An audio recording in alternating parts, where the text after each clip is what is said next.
নমস্কার বন্ধুরা, আমার রান্নাঘরে আপনাদের সবাইকে স্বাগত। আজ আমার রান্নাঘরে বানানো হচ্ছে রুই মাছের কালিয়া, আর সঙ্গে থাকবে ঘি ভাত। ঘি ভাতটা ভীষণ খেতে ভালো লাগে।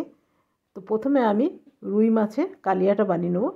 তো এখানে নুন আর হলুদ দিয়ে ভালো করে মাছের গায়ে মাখিয়ে নেবো, তাহলে যখন ভাজবেন না খুব সুন্দর লাল লাল হয়। সব মাছগুলোর মধ্যে যেন হলুদটা লেগে যায়, আর হলুদটা মাখিয়ে যদি 5 মিনিট রেখে দেয় তো খুব সুন্দর লাল লাল হয়ে যাবে ভাজাটা। এখানে নিয়ে নিয়েছি গোবিন্দভোগ চাল, যে কোনো চাল দিয়েই ভালো হবে। তো আমার বাড়িতে গোবিন্দভোগ চাল ছিল, সেটাই নিয়েছি। আমি প্রায় আধা ঘন্টার জন্য ভিজিয়ে রেখে দিয়েছি। তো চলুন এরপরে মাছটা আমি বানিয়ে নেব। দিয়ে দিলাম সরষের তেল, খুব সামান্য তেল দিলাম। তেল দিয়ে কড়াইয়ের গায়ে ভালো করে লাগিয়ে নিলাম। সঙ্গে দিয়ে দিলাম সামান্য একটু নুন, যাতে কড়াইয়ের মধ্যে মাছগুলো দিলে সেটে না যায়। তো দেখছি নুন দেওয়ার কারণ মাছগুলো খুব সুন্দর কিন্তু উল্টে পাল্টে যায়। আপনার ননস্টিক না হলেও কিন্তু চলে যাবে। মাছগুলো ভাজা হয়ে গেছে, এবার আমি নামিয়ে নিলাম। আরও যেই দুটো মাছ আছে সে দুটো আমি এর মধ্যে দিয়ে দেবো। তো দেখুন এইগুলো আমার ভাজা হয়ে গেছে, এগুলোও নামিয়ে নেব। খুব কড়া করে ভাজলাম না, খুব কড়া করে ভাজলে আবার মাছ যখন রান্না করবেন না তখন মাছের মধ্যে টেস্ট পাওয়া যায় না, আর মাছগুলো চিমড় হয়ে যায়। দিয়ে দিলাম সামান্য জিরে ফোড়ন, দিয়ে দিলাম পেঁয়াজ বাটা, জিরে আদা বাটা, দিয়ে একটু ভালো করে ভেজে নেব, কষিয়ে নেব ভালো করে। দিয়ে দিলাম টমেটো, হলুদ দিয়ে দেবো, আর দিয়ে দেবো সামান্য কাশ্মীরি লঙ্কা। কড়াইয়ের মধ্যে নুন দিয়েছিলাম, সেই জন্য এইখানে আমি নুন দেবো খুব সামান্য, খুব সামান্য নুন দিলাম, কেন কড়াইয়ের মধ্যেও নুন আছে, আর মাছগুলো যখন ভেজেছিলাম তখনও নুন দিয়েছিলাম। এখানে দিয়ে দিলাম তেজপাতা, আর দিয়ে দিলাম গরম মশলা, দিয়ে ভালো করে কষিয়ে নিতে হবে। যেহেতু বাটা মশলা সেহেতু কষাতে হবে বেশ অনেকক্ষণ ধরে। তো আমার কষানো হয়ে গেছে, দিয়ে দিলাম জল। জল দিয়েই মাছগুলো দিয়ে দেবো। মাছগুলো ফুটে উঠলেই কিন্তু রান্না কিন্তু আমার রেডি হয়ে যাবে। দিয়ে দেবো একটু ধনে পাতা, ব্যাস মাছ রান্নাটা কিন্তু আমার রেডি।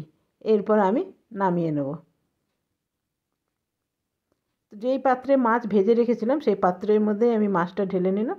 দেখুন কি সুন্দর লাগছে। এরপরে বানিয়ে নেব আমি ঘি ভাত। বসিয়ে দিলাম ডেকচির মধ্যে জল, আর দিয়ে দিলাম একটু গরম মশলা, তেজপাতা। বেশ ফুটে উঠেছে, এরপরে আমি চালটা ওং ব্রহ্মায় নমঃ করে ছেড়ে দিলাম। একটু ব্রহ্মাকেও দিয়ে দিলাম, এরপরে চালটা ছেড়ে দিলাম, ব্যাস। তো এরপরে ভাতটা ফুটার আগেই দিয়ে দিলাম একটু সামান্য নুন, আর দিয়ে দেবো একটু মটরশুঁটি। আর কোনো রকম সবজি দেবো না। যদি আপনাদের পছন্দ হয় একটু গাজর দিতে পারেন, বা বিনসও দিতে পারেন, খুব ভালো হয়। তো ভাতটা ফুটে উঠেছে, যেহেতু আমি অনেকক্ষণ ধরে ভিজিয়ে রেখেছিলাম সেহেতু ভাতটা হতে সময় নিল না, সঙ্গে সঙ্গেই ভাতটা হয়ে গেছে। গোবিন্দভোগ চাল এক্ষুনি হয়ে গেল। তো ভাতটা আমি ফ্যানটা ঝরিয়ে নিলাম। এরপরে এর মধ্যে আমি দিয়ে দেবো ঘি।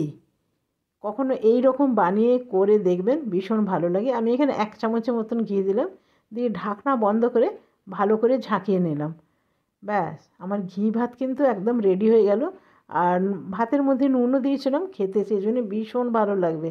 আপনি একবার হলো ট্রাই করবেন, চোখ বন্ধ করে বিশ্বাস করুন, ভীষণ ভালো হয়।